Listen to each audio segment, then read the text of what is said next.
Histoire, la mensuelle d'Annette Vivorca. Il s'est produit un phénomène inattendu. L'existence même de cet halo de sécurité au centre de l'Europe a été intégrée dans la panoplie de la résistance humanitaire.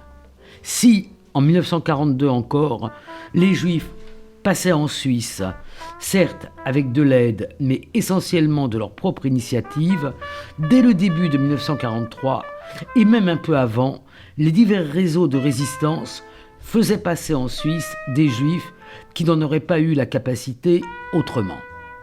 C'est ce qu'écrit Ruth Fivaz-Zilberman dans la dernière partie de son maître-livre, qui est consacré justement à cette résistance organisée, cette résistance civile ou cette résistance humanitaire.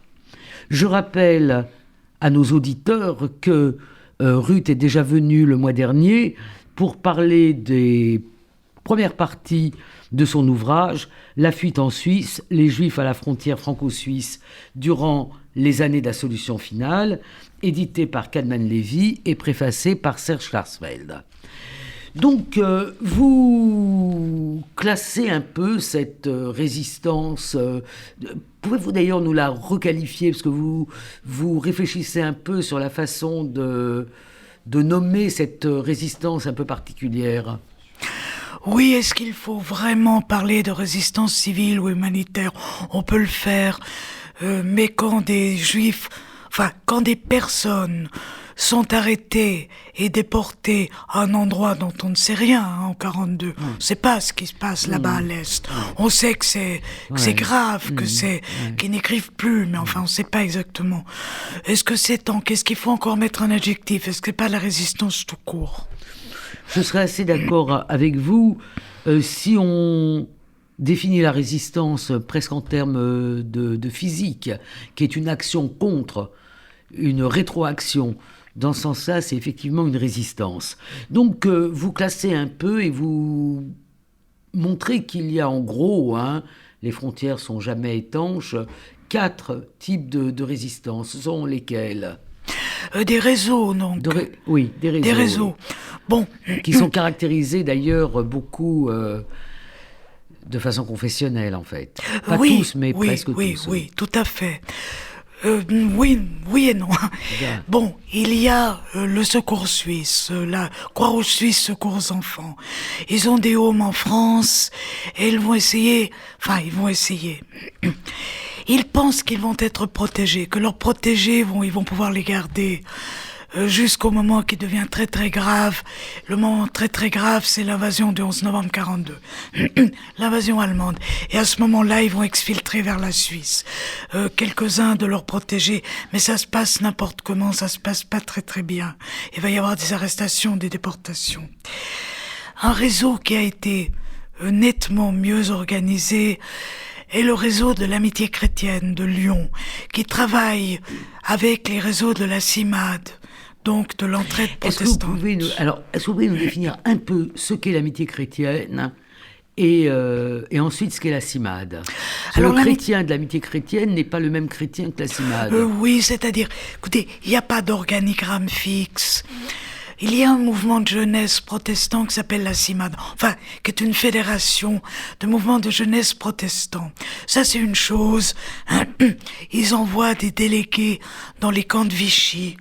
Et à partir d'un certain moment, des équipiers, des équipières. Ouais. Et à partir d'un certain moment, ces équipiers-équipières vont rassembler des Juifs dans des homes, puis ensuite vont les aider à passer en Suisse.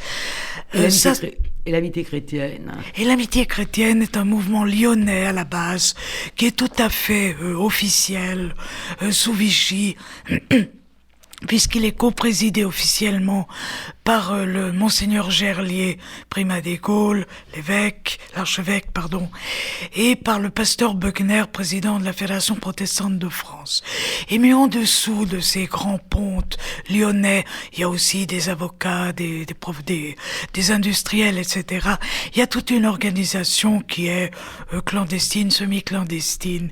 Il y a notamment un fameux abbé, qui est l'abbé Glasberg, qui est un juif ukrainien converti, mais qui est un vrai abbé, et qui va organiser des systèmes de planques et de faux papiers qui sont tout à fait extraordinaires. L'amitié chrétienne s'est rendue célèbre par une sorte d'action d'éclat, qui est l'affaire de Vénissieux, qui est bien connue. Alors l'amitié chrétienne va organiser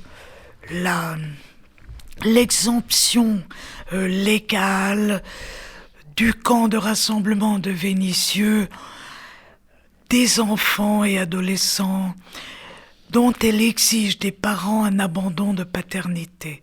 Et ça, c'est une des pièces les plus poignantes qu'on peut trouver dans les dossiers des enfants qui ont survécu à la Shoah.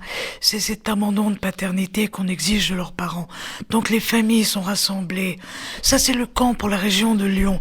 Mais des choses comme ça se sont passées dans les autres camps de rassemblement, des autres régions préfectorales. Et donc à Vénissieux, c'est très bien organisé. C'est l'abbé Glasberg, mais c'est pas que lui. C'est Joseph Veil de Lauzé. C'est tous les responsables d'organisation qui prennent en charge à condition qu'on signe. Voilà, donc les parents partent à Auschwitz, ces enfants sont confiés aux institutions. Bon, l'amitié chrétienne ne fait pas que ça. Elle a des réseaux. Elle a des réseaux qui partent tous de Lyon, puisque c'est là qu'elle est basée, qui partent vers la montagne, vers l'école, qui partent vers le lac Léman.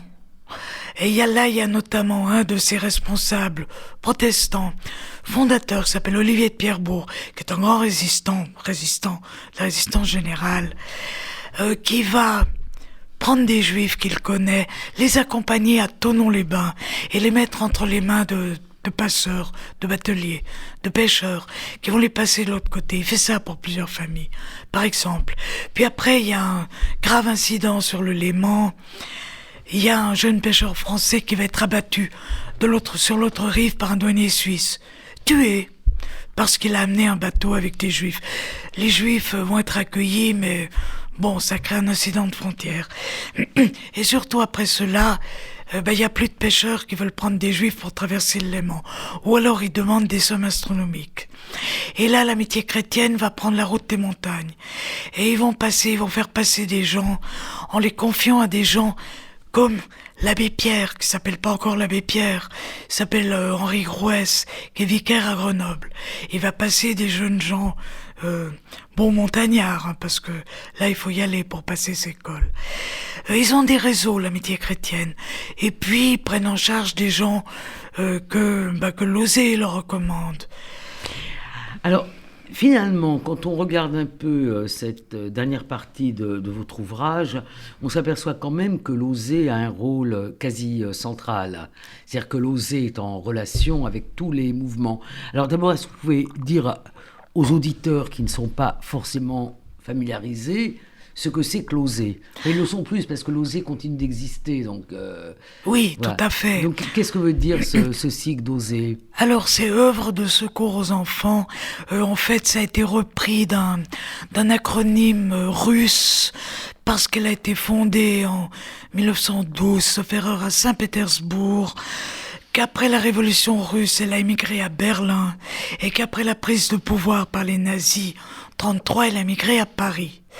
Et qu'est-ce qu'elle fait, Lauzé? Eh bien, elle s'occupe de l'enfance misérable juive. Et elle crée des dispensaires, elle crée ce qu'on appelait des gouttes de lait, c'est-à-dire des centres de soins aux nourrissons. Et puis, elle va assez rapidement, après 1933, créer des homes, ouvrir des homes. Pour qui? Eh bien, pour les enfants que leurs parents envoient en France, envoient d'Allemagne, ou que leurs parents se prennent avec eux au cours de leur exil d'Allemagne en France. Et naturellement, quand les gens arrivent, la plupart sont complètement démunis. Ils n'arrivent plus à nourrir un enfant.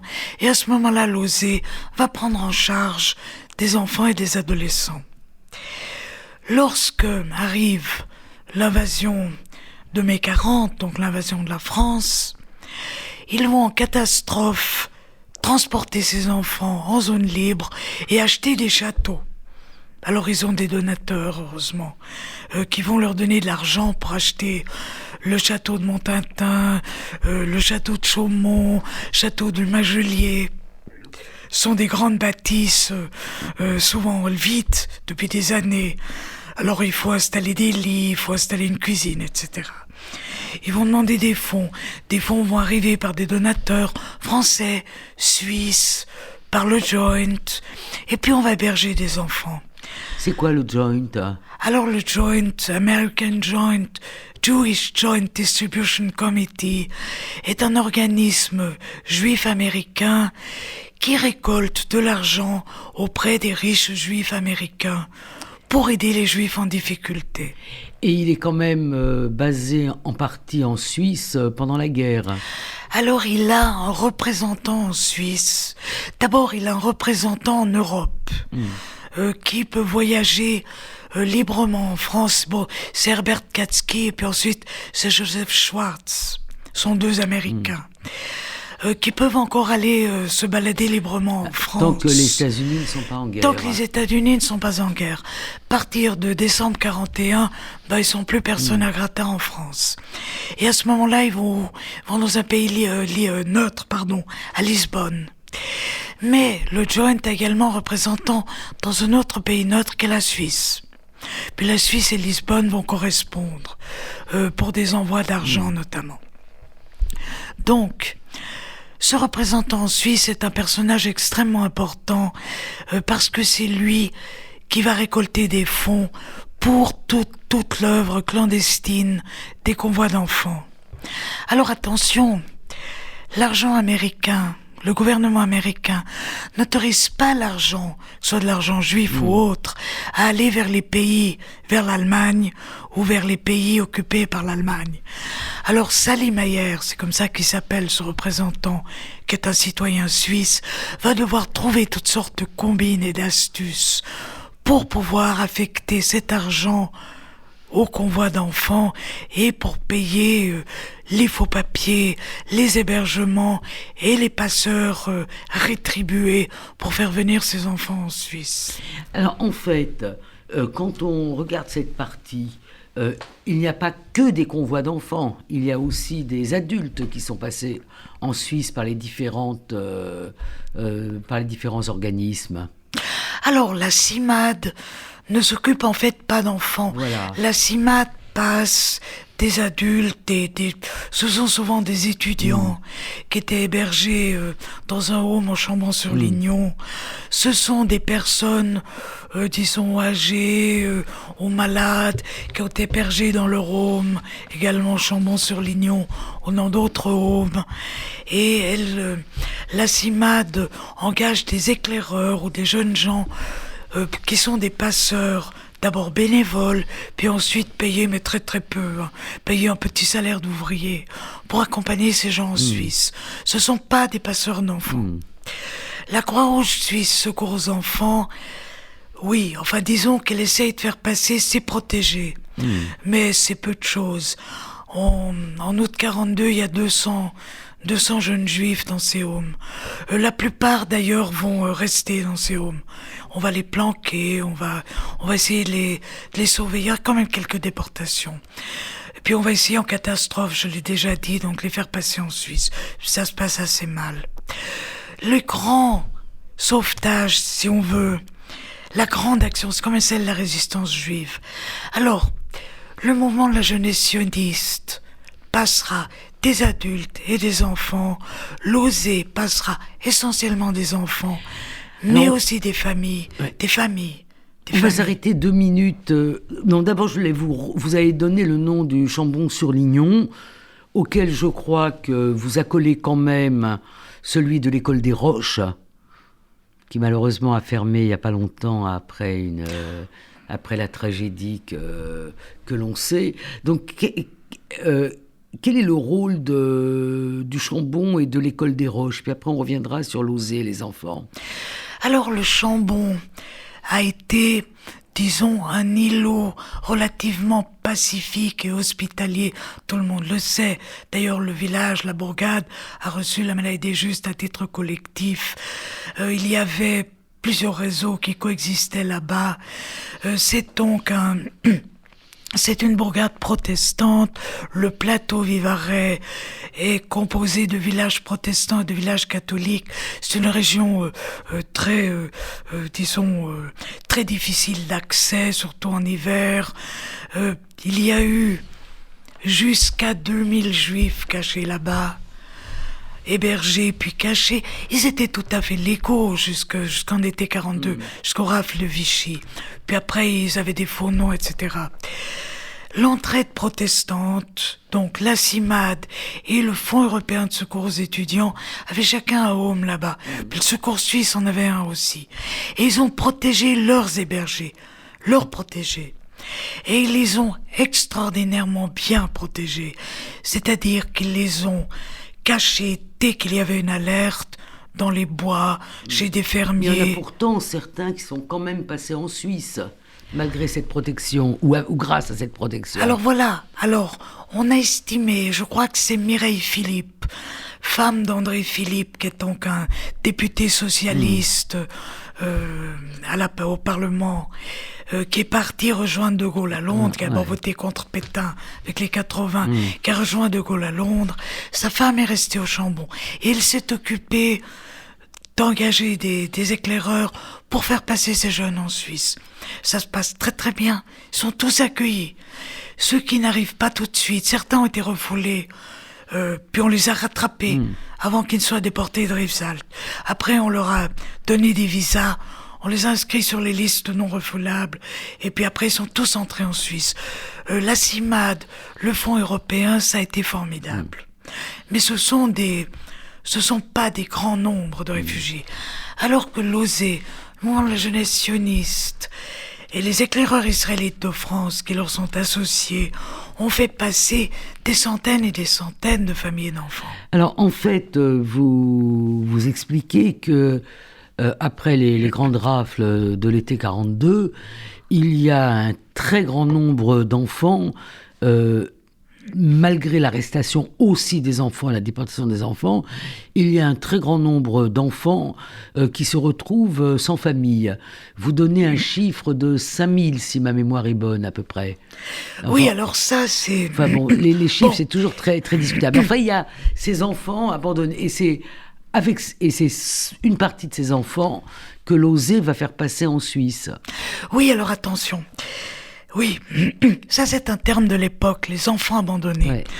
C'est très très bien, heureusement qu'on l'a forgé ce terme. En fait, on a appelé ainsi les enfants qu'on avait extraits des différents camps, dont Vénissieux, dont on a parlé, alors que leurs parents ont été déportés. Mais attention, tous les parents, fort heureusement, n'ont pas été déportés, puisque certains ont été exemptés, ont pu se faire libérer, etc. À Rivesaltes, il y avait des possibilités d'être libérés. On pouvait obtenir une permission d'un préfet pour retourner en résidence assignée. Et puis Lauzé a aussi été très présente dans les camps d'internement pour faire sortir... Lauzé a fait sortir les enfants. Vous parlez beaucoup d'André Salomon. On a fait sortir presque tous les enfants des camps, en estimant pas du tout pour les sauver. Vous le montrez très bien, parce qu'à l'époque, on ne savait pas qu'il fallait sauver les enfants, mais pour éviter que les enfants vivent dans ces milieux. Alors j'ai un chiffre. En février 41, dans ces camps de Vichy, essentiellement Rivesaltes, il y a 1400 enfants. En mars 42, il n'y en a plus que 160. En juin 42, il n'y en a plus que 20, dont les parents ont refusé de se séparer. Et ça, c'est grâce à André Salomon de Lauzet, Vivette Samuel au Quaker, et d'autres. Vivette Samuel, qui les ont fait sortir pour aller dans ces homes qui ont été ouverts par les Quakers et par Lauzet, et un peu par le Secours Suisse aussi. Mais là, effectivement, ils sont légaux, ils sont répertoriés. La préfecture a les noms.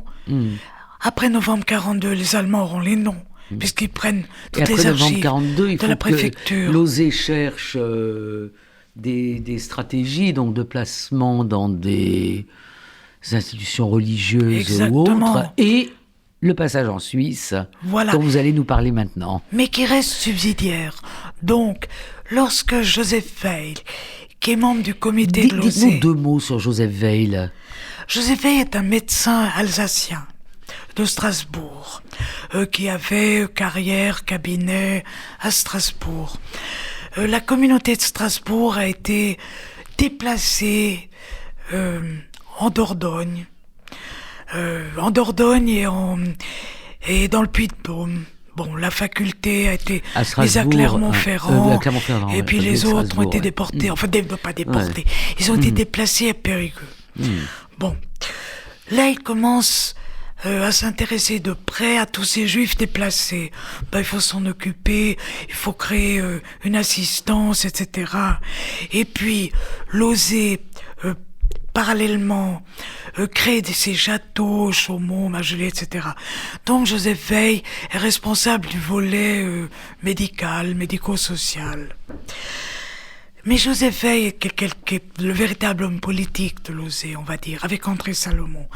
Mais c'est lui qui comprend... André et André et un André homme et une Salomon, femme politique. né Sulzer, une grande femme, cheftaine éclaireuse à Strasbourg, qui avait organisé d'ailleurs un Kindertransport d'Allemagne vers Strasbourg. Elle s'est occupée d'enfants envoyés par des parents juifs allemands à Strasbourg. Elle a très vite compris, puis elle s'est démenée pour faire la navette en tous les lieux d'assignation à résidence de une femme extraordinaire. Joseph Weil est un homme extraordinaire aussi. Et Joseph Weil comprend qu'après novembre 42, que déjà après août 42, il faut extraire les enfants de ces homes où ils sont nommés, enfin la préfecture connaît leur nom.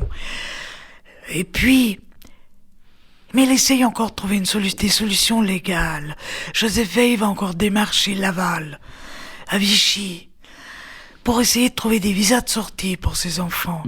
Mais ça va pas marcher, parce que Laval dit d'abord oui, puis ensuite il dit non, et puis quand Laval dit oui, sont les Suisses qui disent non, quand les Suisses et Laval disent oui, sont les Américains qui disent non, parce que... Oui, il y a tout cet épisode sur lequel vous revenez, de l'immigration d'enfants vers les États-Unis. Voilà, parce que la Suisse... qui a pu avoir lieu de façon très, très Parce que la partielle. Suisse veut bien servir de plateforme de transit, mais elle veut pas les accueillir définitivement. Elle veut les accueillir pour la durée de la guerre. Faut qu'ils aient des visas. Donc, j'ai comparé ça à un sémaphore. Il y a toujours un feu rouge quelque part. Donc, puis il y a des feux verts, mais s'il y a un feu rouge, ça marche quand même pas. Donc, ça marche pas. Donc, Joseph Weil se trouve fin 42. Il y a l'invasion de la zone libre par les Allemands, et il se retrouve avec ses hommes, et là il comprend qu'il faut planquer les enfants. Alors c'est essentiellement un ingénieur qui s'appelle Georges Garel, qui va être chargé de créer un réseau de planquage, on appellera le circuit Garel. Ça consiste à faire sortir tout à fait légalement ces enfants de ces homes tout à fait légaux, à les faire passer sous une fausse identité dans une institution religieuse, ou dans une institution civile d'ailleurs. Il y a énormément de lycées, de collèges, internats qui ont accueilli des juifs sous des faux noms. Et puis là, ils vont rester sous leurs faux noms un certain temps. Quand il y a une alerte, on doit les déplacer. Mais ces enfants, je vais encore employer du franglais, j'aime bien ce mot, ils sont monitorés par Lauzet. Parce qu'on fait très attention. Il est mal là-bas, il a été surveillé, il a été vu, enfin bref, faut le changer, on les change. Quand on lit les biographies de ces enfants qui ont fini par passer en Suisse et qui ont fait 3 internats, 4 familles, C'est très dur, hein, très très dur. Et parfois, à titre subsidiaire quelque part, on va les faire passer en Suisse. Alors comment se passe le passage qui s'occupe du passage? Comment ça se passe? Alors on passe par différents endroits. Alors, bon, Et en ce avec qui... différents militants Oui, spécialisés dans le passage, des garçons et des filles. voilà. Alors, l'OSE, donc, Joseph Hey fait une réunion à Lyon en janvier 43, et là, avec tout son comité, il présente Georges Garel, et il présente l'autre Georges, c'est Georges Loinger, qui est un moniteur de sport Qui est également décédé il n'y a alsacien. pas longtemps à 100... À l'âge de 108 ans. 108 ans, oui. Bon, et encore un type Ouais, il continuait assez pratiquement à aller à extraordinaire. la piscine, faire ses longueurs tous les jours jusqu'à pratiquement la fin. Tout à fait extraordinaire. Alors, Garel s'occupe de la majeure partie de ce planquage. Et la Suisse, en fait, j'ai toujours dit que c'était un outil subsidiaire, un outil important. Mais quand même, on va pas envoyer tout le monde en Suisse. D'ailleurs, on ne peut pas. Alors, Loinger est chargé d'organiser le passage, et il va le faire au printemps 43. C'est une centaine d'enfants. C'est pas encore les gros contingents. Ouais. Et là, il fait une espèce de tête de pont à Annemasse. Et il est en contact avec une autre tête de pont de l'OSE qui est à Limoges. Et à Limoges, des militants de l'OSE, je crois que c'est Julien Samuel à l'époque, Oui, qui le est mari de Vivette Samuel. Vivette, oui. Ils sont pas encore mariés à Ouais, ce enfin, moment-là. qui sera le mari de Ils Vivette. seront mariés. Organisent, c'est-à-dire qu'ils préparent des groupes de 10 enfants. Ces 10 enfants, en fait, on a beaucoup dit que c'était des enfants religieux, enfin orthodoxes, qu'on pouvait pas planquer dans des organisations catholiques. On a dit que c'était des enfants malades ou incontinents, qui avaient posé problème dans des familles. C'est pas tout à fait vrai. Incontinent, je sais pas. Hein. Là, je peux pas le dire. Mais religieux, non. J'ai fait des statistiques. Il y en a, oui, qui ont des familles en Suisse, ont des rabbins, etc. Mais c'est pas le critère déterminant. Le critère déterminant, c'est que ces enfants ont des parrains en Suisse, ont été réclamés par des familles en Suisse, et donc ont déjà un dossier qui est prêt en Suisse. Et qui est prêt pourquoi? Parce que l'OSE travaille avec l'aide aux enfants d'émigrés, qui est un organisme suisse tout à fait officiel et légal. Et que ces enfants sont peut-être allés en Suisse déjà Alors ces avant. enfants, alors certains Avant la d'abord sont guerre. parrainés Ouais. par des familles suisses, et d'autres ont fait des séjours en Suisse avant la guerre. Alors certains enfants vont arriver en disant: mais moi j'ai mon parrain, un tel, Hans Bossart. Je le connais bien, je suis allé chez lui, je le connais bien, c'est presque mon papa adopté, voilà, des choses comme ça. C'est comme ça que ces centaines d'enfants ces dossiers ont été préparés. Ces enfants arrivent à la frontière, pense d'abord que ça sous va. l'occupation italienne, donc ils ne courent pas de danger fort. Bon, tant qu'ils traversent la France occupée, ils sont camouflés en colonies de vacances. Puis il faut bien dire que Vichy contrôle pas tellement ces colonies de vacances. Georges Loinger s'est même arrangé pour faire porter des faux badges d'employés de la Croix-Rouge française. Bon, alors personne n'a contrôlé, ça se passe très bien. Ces 100 Et il premiers passe enfants. où? Il passe vers Annemasse. Il passe à Il passe quel autour endroit? d'Annemasse, oui. Il passe autour d'Annemasse. Mais alors attention, c'est pas Loinger. Loinger, il n'a pas le droit de les passer lui-même. Donc lui, il emmène les enfants jusqu'à Annemasse. Oui, il les amène jusqu'à Annemasse, ou un peu plus près, parce que Annemasse, c'est à quelques kilomètres de la frontière. Mais là, il a des passeurs qui ont chacun un point de passage, qu'il n'a pas le droit d'aller voir.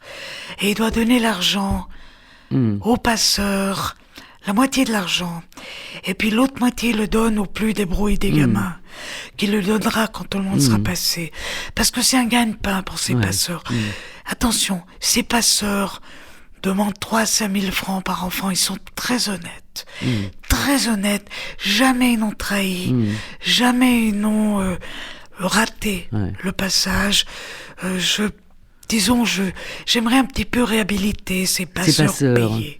Parce qu'on a dit beaucoup de mal d'eux. Ils risquaient gros. Pas tellement à l'époque italienne, encore que les Italiens étaient très, très sévères avec ceux qui échappaient au travail obligatoire en Allemagne. Donc ils couraient des risques, donc il faut les réhabiliter. Ça s'est loingé au printemps 43. Puis ça s'arrête brutalement. Il a passé combien d'enfants sont passés Là, comme ça, à peu 100 près au total. Une centaine. C'est pas beaucoup. Ouais. Exactement. Qui sont accueillis dans des homes en Suisse ou dans des Oui, familles. alors ils passent toute la filière, interrogatoire par les douaniers, interrogatoire par la police civile, interrogatoire par les militaires. Ce sont des enfants, ils ont moins de 16 ans, puis alors attention, non, ils n'ont pas tous moins de 16 ans. Ça, c'est un point très très important. Il y en a énormément qui ont falsifié leurs papiers. Et vous avez des adolescents de 18 ans, vous savez, on était mal nourris en France. Qui se sont rajeunis de quelques années. Alors, ils ont falsifié, ils ont tous 15 ans et demi. Alors, en dehors de Georges Winger, qu'est-ce qu'il y a eu d'autre comme filière? D'autres passeurs Au printemps 43, il y a les éclaireurs israélites. Ils vont passer quelques adolescents, parce que l'OSE s'occupait plutôt d'enfants en France, et les éclaireurs d'adolescents. Qui viennent parfois du home de Moissac, qui est assez connu. Mais ça, ils passent un petit peu individuellement. C'est pas vraiment des convois. C'est des gamins qui, par des filières... Il y a Théo Klein qui en a passé, par exemple, on le sait. C'est un peu des cas isolés, des passages isolés. Mais la grosse action des convois d'enfants, ça va commencer en août 43. Et pourquoi ? Parce que août 43, c'est juste avant le départ des Italiens de leur zone d'occupation. Or, les Italiens qui ont protégé les Juifs, qui les ont internés dans des colonies, enfin, dans des villes d'eau, comme Saint-Gervais-les-Bains, Megève, Saint-Martin-Vésubie, ils les ont prévenus qu'ils allaient partir. Ils savaient. Mussolini était tombé, ils savaient qu'ils n'allaient pas rester en France. Alors l'armée italienne devait se replier pour défendre Rome contre les Alliés qui remontaient la botte. Donc, ils les ont prévenus, leur ont dit de trouver des solutions. On peut plus vous protéger. L'OSE, le mouvement de la jeunesse, l'OSE surtout à Megève, le MJS surtout à Saint-Gervais-les-Bains, ont commencé à constituer des groupes d'enfants. Et ils arrivent en Suisse avant même septembre 43. Avant même que Badoglio ait signé l'armistice. Exactement. Et là, ça se passe un peu en catastrophe. Il y a encore des groupes de l'OSE qui ont des parents en Suisse. Mais ils s'appuient à ce moment-là simplement sur la tolérance suisse pour les enfants et adolescents arrivant seuls jusqu'à 16 ans. Donc ça veut dire que les moniteurs, enfin les militants les emmènent jusqu'à la frontière, mais après ils les laissent. Ils les emmènent par relais. Alors certains font Limoges-Annecy ou Limoges-Lyon, d'autres vont faire Lyon-Annecy, d'autres vont faire Annecy-Annemasse ou Annecy, les environs de la frontière. Et là, ils prennent contact avec les passeurs qui ont été loués, qui sont rétribués. Alors j'aurais aimé quand même que vous nous parliez de Marianne Cohn. Ruth, nous nous sommes rencontrés à Viry, qui est le lieu où Marianne Cohn a été arrêtée. C'était une sorte de petit colloque qui était fait parce qu'il était inauguré un parcours Marianne Cohn. Il y a une école primaire Marianne Cohn, et c'est là que nous nous sommes rencontrés, nous avons commencé à bavarder. Alors, qui était Marianne Cohn et qu'est-ce qui s'est passé avec elle ? Alors, Marianne Cohn est une jeune juive allemande qui, en 44 a 21 ans, qui est très politisée, on va dire. Elle vient d'une famille intellectuelle juive de Berlin. Ses parents sont exilés en Espagne, et puis en France, à Paris. Puis ils ont envoyé leurs 2 filles, parce qu'elle a une jeune sœur. Ils l'ont envoyée à Moissac, dans cette maison des éclaireurs. Et là, bon, elle termine son lycée, et puis elle milite avec les éclaireurs, et puis elle va militer avec le mouvement de la jeunesse sioniste.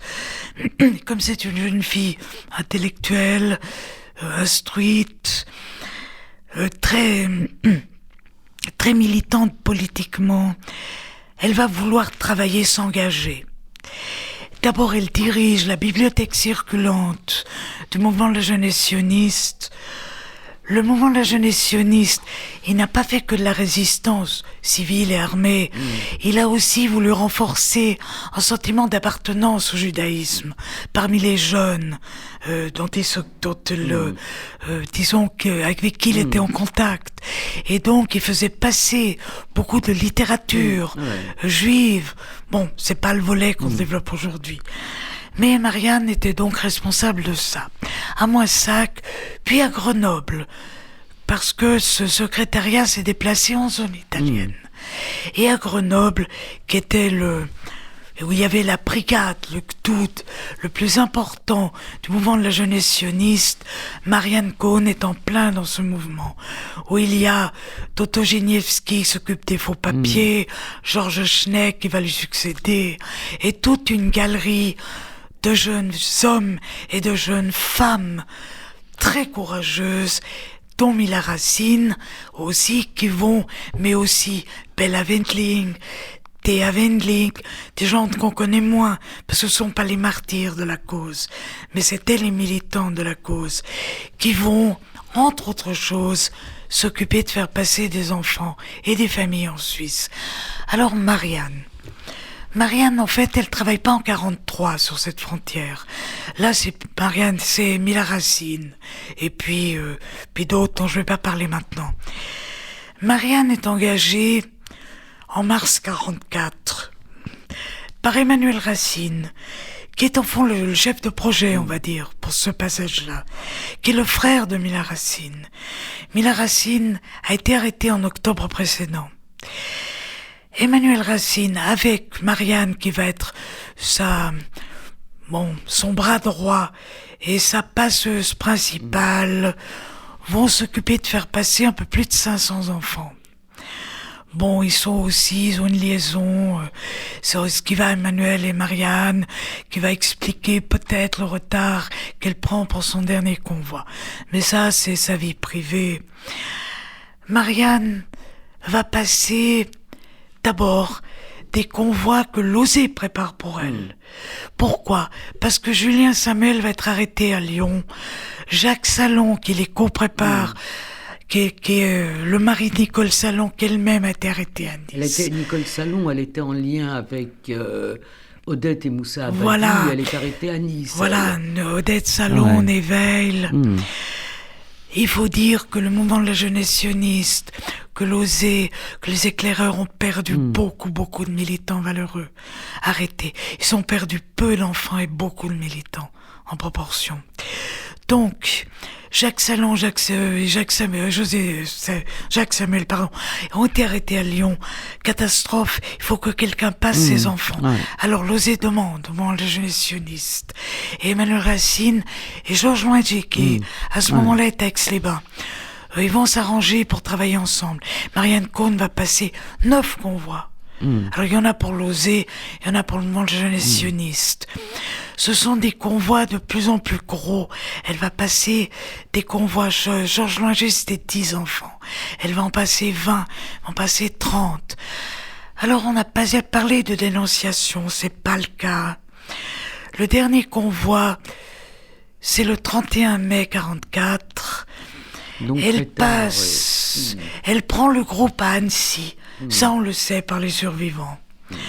Le groupe a été amené de Lyon, peut-être par Rachel Mintz, qui s'occupe de regrouper des enfants à Lyon, pour l'OSE, pour le MJS. À ce stade-là, peu importe, ils collaborent. Le groupe arrive à Annecy, il attend pendant 2 heures de temps. C'est là qu'il y a le ratage, on va dire. Qu'est-ce qui s'est passé ? Marianne Cohn est en retard. On a dit, les enfants ont dit que c'est parce qu'elle avait une dispute amoureux avec Emmanuel Racine. On n'en sait rien. Fait est qu'elle arrive en retard. Mais là, elle prend le groupe et elle a un passeur qui doit la prendre à Annecy, qui est un résistant, jeune résistant, qui a déjà passé des gens qui sont des pas juifs, qui les prend avec un camion de son père qui a une entreprise d'épicerie en gros. Donc ils prennent la route de Viry. Et à Viry, les attendent d'autres passeurs qui doivent les aider à faire passer la frontière. Il s'appelle Joseph Fournier, ce jeune résistant. Il y a son frère Raoul qui les attend. Il y a un autre résistant qui s'appelle Émile Barras qui doit faire passer ses 32 enfants. Oui, mais à Viry, à la sortie de Viry, arrive une voiture allemande avec 4 gens du SD. D'après un témoin, il y en avait 2 en uniforme, 2 en civil. Ils arrêtent le camion. Ils arrêtent le chauffeur il leur dit qu'il va à une colonie de vacances. Ça avait été un peu combiné avec Marianne. Ah, il se trouve où, votre colonie de vacances? Et là, c'est la grosse improvisation. C'est la colonie de Bois-Salève qui se trouve près de Verrières. Mais ils ont d'abord fait sortir les enfants et les ont tabassés.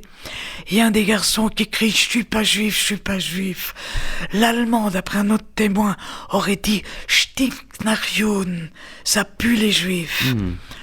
Donc les Allemands ont parfaitement compris qu'il s'agissait de gamins juifs. Néanmoins, il les laisse remonter dans le camion. Il les laisse aller à Bois-Salève. À Bois-Salève, ils sont reçus par cette colonie qui n'attendait pas d'enfants. Et là, c'est la grosse erreur. Au lieu de repartir tout de suite, on installe les gamins dans les dortoirs. Le ST arrive et c'est là que les gamins et Marianne sont arrêtés. Et Joseph Fournier, d'ailleurs. Ils sont emmenés à Annemasse. D'abord à la douane allemande, ils sont déshabillés, tabassés. Ensuite à la prison du Pax, qui est la prison du SD à Annemasse, en face des bureaux du SD. Il faut pas appeler Gestapo, mais enfin, tous les enfants parlaient de Gestapo, et puis, voilà. Et là, ils sont enfermés, interrogés. Les enfants se rappellent, les témoins après se rappellent que il y a là un chef du ST qui s'appelle Meyer. C'est pas un ultra, mais enfin c'est le chef. Et puis il a un officier là qui fait passer les interrogatoires musclés. Les garçons surtout se rappellent avoir été tabassés, les filles avoir été déshabillées. Pour des jeunes filles juives, c'est extraordinairement humiliant. Aujourd'hui, on le ressentirait moins, mais enfin, il y a une petite jeune fille de 12 ans, à l'époque, qui m'a raconté que le ST tenait son pistolet sur sa tempe pendant qu'on l'interrogeait. Marianne avait dit aux enfants, avouez que vous êtes juive, avouez-le. Bon, ils vous embêteront moins à la fin parce que, bon, mais elle n'a jamais avoué. Elle n'a jamais avoué. D'ailleurs, elle est inscrite sous Marianne Collin. C'était ses faux papiers. Bon, elle aurait dû pouvoir être déportée comme résistante. Elle aurait peut-être eu plus de chance. La fin de Marianne, c'est un crime crapuleux. Bon, alors les enfants, 132. Bon, 32 dans une prison, il n'y a pas la place.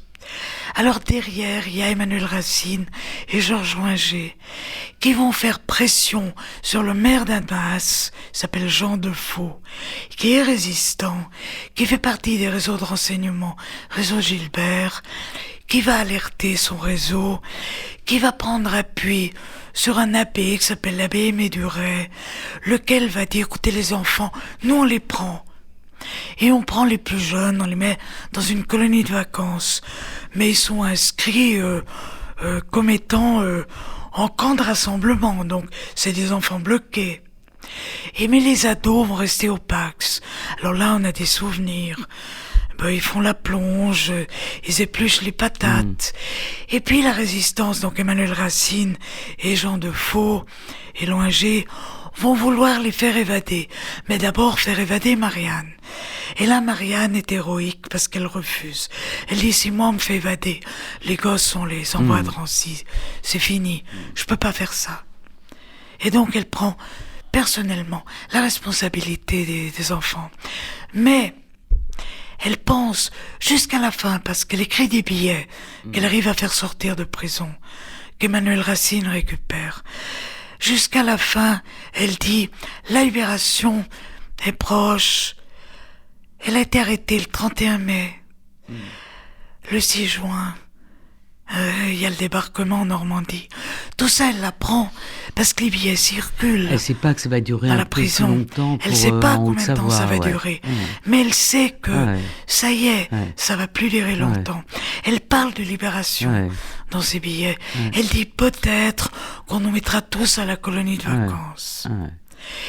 Et un beau jour, un vilain jour, c'est le 7 juillet, sauf erreur, 44, 7 juillet, on va la prendre dans sa cellule avec une autre femme qui n'a strictement rien fait. C'est une otage, c'est une femme de résistant communiste, mais elle n'a rien fait. Et avec 4 hommes qui sont des résistants de la dernière minute, qui se sont... des types qui se sont fait juste prendre à la frontière, alors qu'ils exfiltraient quelqu'un. Ces six malheureux sont des otages, c'est rien d'autre, vont être torturés, les 2 femmes violées très très vraisemblablement et abattues. Marianne a été probablement abattue à coups de pêche. Bon, il y a aussi eu des coups de feu, voilà. Alors, est-ce que là, il nous reste quelques minutes. Quel bilan vous faites de ce passage des enfants en Suisse ? Et en gros, combien d'enfants ont été passés par ces divers réseaux de résistance, donc des passages plutôt en groupe que des passages individuels ou en famille ? Bon, les convois d'enfants seuls, l'OSE, le MJS, les cœurs israélites, c'est 1200 enfants au total. Après, il y a les enfants venus avec leurs parents, ces familles étant... Il y a d'autres petits réseaux, comme le Bund, par exemple. Il y a le Bund qui a passé... Un petit peu moins, mais le Bund a passé des convois. Aussi, je connais un homme maintenant qui était un enfant à l'époque qui était passé par un réseau du Bund. Albert Lamontovitch. Oui, il a écrit ses souvenirs que j'ai préfacés. Il a été regroupé par les militants du Bund. Il a été... Tous prenaient exemple sur le travail de l'OSE, en fait. Ça, il faut vraiment avoir des militants, des militants qui convoient, ils sont pas payés, convoient jusqu'à la frontière, et là, des passeurs payés. Et attention, c'était 5 000 francs par enfant. Fallait réunir l'argent. L'argent du joint. Mais fallait qu'il arrive là. Et là, c'était pas toujours évident. Je crois que c'est Jenny Mazour de l'OSE qui raconte qu'elle préparait des convois à Lyon et puis que jusqu'au dernier jour, tout était prêt, mais pas l'argent pour payer les passeurs. Et à la dernière minute, ils arrivaient à emprunter l'argent à des juifs français puis le rembourser après. Alors, bilan pour les enfants extraordinairement positif parce qu'il n'y a pas eu d'enfants de ces convois arrêtés. Et déportés, mais bilan très négatif. Et tous les enfants de Marianne Cohn ont été sauvés. Tous sauvés. Mais un tribut très lourd payé par ces jeunes gens. Pour ces résistants, oui. Par ces résistants qui étaient pour la plupart d'entre eux des jeunes gens et à qui il convient de rendre hommage. Bon, je sais, Ruth Fivas-Zilberman, que vous êtes très active, qu'il va y avoir, puisqu'on a terminé sur Marianne Cohn et la prison du Pax à Annemasse, qu'il va y avoir un espace muséal dont vous vous occupez. Oui, voilà, alors. Voilà. Et il va y avoir une maison des mémoires, mais bien sûr, c'est dans l'ancienne prison du Pax.